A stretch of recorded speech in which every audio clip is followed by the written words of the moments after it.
மாண்புமிகு நீங்க கொறடா இல்ல இருங்க எதிர்கட்சி கொறடா அவர்களுக்கு ஒரு வேண்டுகோள் நான் கொடுக்கிறேன். மாண்புமிகு உறுப்பினர் ரிஷிவந்தியம் வசந்தம் கார்த்திகேயன் தொடர்ந்து எழுந்து நின்று குரல் கொடுப்பதும் கையை நீட்டி பேசும் அனுமதிக்க முடியாது.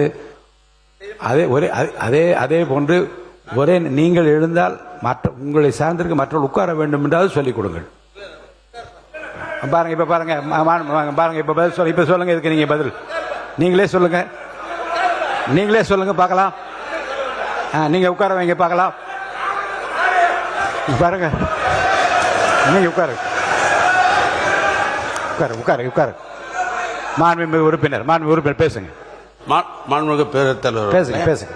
காங்கிரஸ் பேர் இயக்கம் ஆட்சியில் இருக்கிற பொழுது திராவிட முன்னேற்ற கழகம் அதில் பங்கு பெற்றது என்பதிலே தவறான செய்தி அல்ல, உண்மையான செய்தி தான். அப்பொழுது நாமக்கல்லை சேர்ந்த காந்தி செல்வன் என்பது அவர் சாதாரண ராஜாங்க துணை மந்திரியாகத்தான் இருந்தார். அவர் நாடாளுமன்றத்தில் இந்த நீட்டுத் தேர்வை அவர் அறிமுகப்படுத்தவில்லை. பொதுப்பணித்துறை அமைச்சுக்கு சொல்கிறேன். குலாம் நபி ஆசாத் அவர்கள் காங்கிரஸ் இயக்கத்தை சேர்ந்த மூத்த அமைச்சர் அவர்கள். எனவே அவர் தான் நாடாளுமன்றத்தில் அறிமுகப்படுத்தி பேசினார் ஒழிய, ஏன்னா காங்கிரஸ் அமைச்சர் அவர் தெரிஞ்சுக்கிறதுக்காக நான் சொல்றேன். நாங்க இணை அமைச்சர்லாம் எப்பவுமே நாடாளுமன்றத்தில் எல்லாம் அறிமுகப்படுத்த முடியாது. நாங்க இருந்தோம்.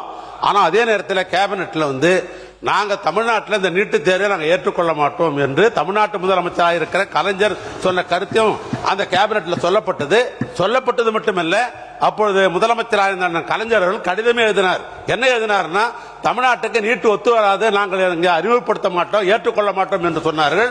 அவருக்கு உத்தரவாதம் கொடுத்தாங்க, நாங்கள் தமிழ்நாட்டில் நாங்கள் நிறைவேற்ற மாட்டோம், ஏற்றுக்கொள்ளுகிற மாநிலத்தை அவங்க ஏற்றுக்கொள்ளட்டும் என்று சொன்னார்கள். அதனால்தான் தடை இருந்தது. அவர் இருக்கும் போது தடை இருந்தது. அதற்கு பின்னால் ஆண்ட அம்மையார் அவர் காலத்திலும் நீட்டு தேர்வு நுழையல. அதுதான் வரலாறு. அதனை ஒட்டித்தான் இப்போதும் ஆதரிக்கின்றீர்கள். மாண்புமிகு மருத்துவ கல்வி மற்றும் மக்கள் நலத்துறை அமைச்சர் அவர்களின் தீர்மானம் பேரவையின் முடிவுக்கு விடப்படுகிறது.